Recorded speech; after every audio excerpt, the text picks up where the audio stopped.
The will was halfway through being read when the dead man walked in. Everyone froze. My aunt dropped her purse. My cousin whispered something I couldn't understand. The lawyer stopped speaking in the middle of a sentence. And my uncle, the man who had spent the last 10 years telling everyone his brother died in a fire, went completely white. The man standing in the doorway looked older than the photographs. Thinner. More tired. But there was no mistake. He was alive. And he was staring directly at the people who had built their entire lives around the belief that he was gone. My name is Emma, and this is the story of how my grandfathers will exposed a 10-year family lie, revealed why a man was declared dead before anyone had seen a body, and changed everything my family thought it knew about inheritance, loyalty, and the truth. Welcome back to Calm Verdict Stories. If you enjoy emotional stories about family secrets, betrayal, karma, hidden truth, and life-changing discoveries, subscribe and turn on notifications. Because today's story is for anyone who has ever watched a family protect a lie for so long that they forget the truth might one day walk through the door. My grandfather, Arthur Bell, died when I was 28. He was 87 years old, stubborn, sharp-minded, and impossible to impress. He owned a small chain of hardware stores across our state. Nothing huge. Nothing glamorous. But he had built the business from one tiny storefront and 30 years of hard work. Everyone in town knew him. He remembered employees' names. He gave teenagers their first jobs. He extended credit to struggling contractors when banks would not. But inside the family, Grandpa Arthur was complicated. He had 2 sons.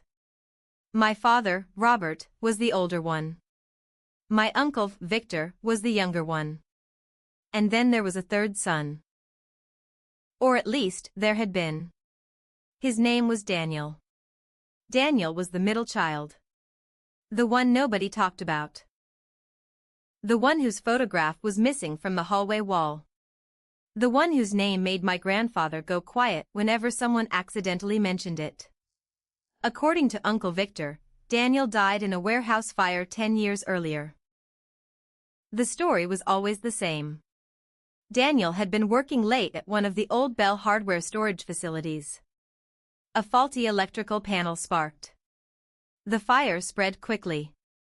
By the time firefighters arrived, the building was almost destroyed. Victor said Daniel's remains were never fully recovered because the fire was too severe. Grandpa Arthur had paid for a memorial service. My father refused to attend. And Uncle Victor took over Daniel's responsibilities in the company. That was how the story went. Nobody questioned it. Not because it made perfect sense. But because grief makes people accept things they would normally question. My dad never talked about Daniel. If I asked, he would say, "Your uncle made mistakes." If I pushed, he would say, "Some family history is better left alone." My mother would always change the subject. And Victor? Victor would smile sadly and say, "Daniel was troubled. Your grandfather tried to help him, but he never wanted to be helped." I grew up believing Daniel was a selfish man who caused pain, made reckless choices, and died alone because he could not keep his life together. Then Grandpa Arthur died. The funeral was large. Store managers came. Contractors came. Former employees came. Neighbors came. Everyone had a story about how Arthur helped them. But the family was tense. Victor stood near the front greeting people like he was already in charge. He wore a black suit, spoke softly, and kept one hand on my grandmother's shoulder whenever someone approached. My father stood farther back, barely talking. He looked older than I had ever seen him. At the funeral reception, Victor told everyone that Grandpa had been proud of the way he had kept the company stable over the last decade. He said the business would remain in steady hands. My father didn't respond. But I noticed his jaw tighten. 3 days later, we met at the family lawyer's office for the will reading. The office was on the top floor of an old downtown building. Dark wood walls. Framed certificates. A waiting room that smelled like coffee and leather chairs. My grandmother sat between my father and Victor. I sat beside my dad. My cousin Jason, Victor's son, sat across from me, tapping his foot non-stop. Everyone knew why we were there. Grandpa Arthur had owned the hardware stores, the warehouse properties, and several investment accounts. Victor had always assumed he would inherit the company. He had worked there for years. He handled the books. He made the big decisions. He spoke to the lawyers. He told everyone he had sacrificed more than anyone to keep Grandpa's business alive. The lawyer, Ms. Alvarez, opened a thick folder and began reading. Grandpa left his house to my grandmother. He left money to his employees through a bonus fund. He left a portion of his investments to my father. Victor smiled when she said that. Then she got to the business. The ownership shares of Bell Hardware, she read, will be transferred according to a private trust arrangement. Victor's smile faded. He leaned forward. What does that mean? Ms. Alvarez looked at him. It means the business will not be transferred directly to any one heir today. Victor laughed once. That doesn't make sense. I run the company. The trust has instructions, she said. From who? From your father. Victor looked angry now. My grandmother reached for his hand. Let her finish, she whispered. Ms. Alvarez continued. Arthur Bell requested that all immediate family members be present before the final clause is read. My father looked confused. So we're waiting for someone, he asked. Ms. Alvarez glanced at the door. Yes. The room became quiet. Victor looked around. Who? The lawyer didn't answer. Then the door opened. At first, I thought it was one of the building staff. But the man who walked in was not holding coffee, files, or mail. He was wearing a worn dark coat. His hair was gray around the edges. There was a scar above one eyebrow. And his hands shook slightly as he closed the door behind him. My grandmother gasped. Then she stood so quickly that her chair fell backward. Daniel? The man looked at her. And for a moment, nobody breathed. Then he said, Hi, Mom. Victor's face turned white. Jason stopped tapping his foot. My father stared at the man as if he was looking at a ghost. I looked at the photo on the lawyer's desk, the old family photo from Grandpa's obituary. The middle son in that photo had the same eyes. The same uneven smile. The same scar above his eyebrow. The dead man was alive. My grandmother crossed the room and touched Daniel's face with both hands. She started crying. Where have you been? She asked. Daniel closed his eyes. I'm sorry, he said. I'm so sorry. Victor stood up. What is this? He snapped. Daniel looked at him. Hello, Victor. My uncle took a step back. For the first time in my life, I saw him afraid. Not sad. Not shocked. Afraid. Ms. Alvarez asked everyone to sit. No one moved. Then Daniel looked at my father. Robert. My dad's face had gone pale. You're alive, he said. Daniel nodded. I am. My father laughed once. It was the kind of laugh people make when they are too hurt to cry. For 10 years, he said. For 10 years, we thought you were dead. Daniel looked down. I know. My father stood up. You knew? Daniel swallowed. I couldn't contact you. My dad looked at Victor. Then back at Daniel. Why? Daniel looked toward the lawyer. Ms. Alvarez opened another folder. This is why Arthur delayed the final clause of the will, she said. Victor's voice rose. You cannot be serious. The lawyer ignored him. 10 years ago, Daniel Bell was not killed in the warehouse fire. He was removed from the property shortly before the fire began. My stomach dropped. Removed, my father said. Daniel nodded slowly. He said that on the night of the fire, he had gone to the warehouse after receiving a call from Victor. Victor told him there was an urgent problem with company accounts. Daniel had been working in operations at the time. He knew the warehouse systems, vendors, shipments, and inventory records. For months, he had noticed payments that didn't make sense. Money leaving the company through fake vendor accounts. Invoices that listed shipments no one could verify. Products marked as damaged that never appeared in the warehouse. Daniel confronted Victor. Victor denied everything. Then he told Daniel to stop looking into things that did not concern him. But Daniel kept looking. He found enough evidence to prove someone inside Bell Hardware had been stealing from the company. And the trail led toward Victor. Daniel told Grandpa Arthur. But Grandpa didn't believe him. Victor had already prepared documents that made it look like Daniel had approved several suspicious payments. The brothers argued. Grandpa accused Daniel of trying to destroy the family business. Daniel left the meeting devastated. A few days later, Victor called him to the warehouse. Daniel thought Victor was ready to talk.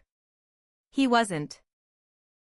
When Daniel arrived, Victor was there with a man Daniel had never seen before. They told Daniel that he had two choices. He could disappear. Or he could stay and be blamed for everything. Daniel said he would go to the police. Victor told him that the evidence had already been prepared. He said the company's financial records would show Daniel as the person responsible. He said Grandpa would lose everything.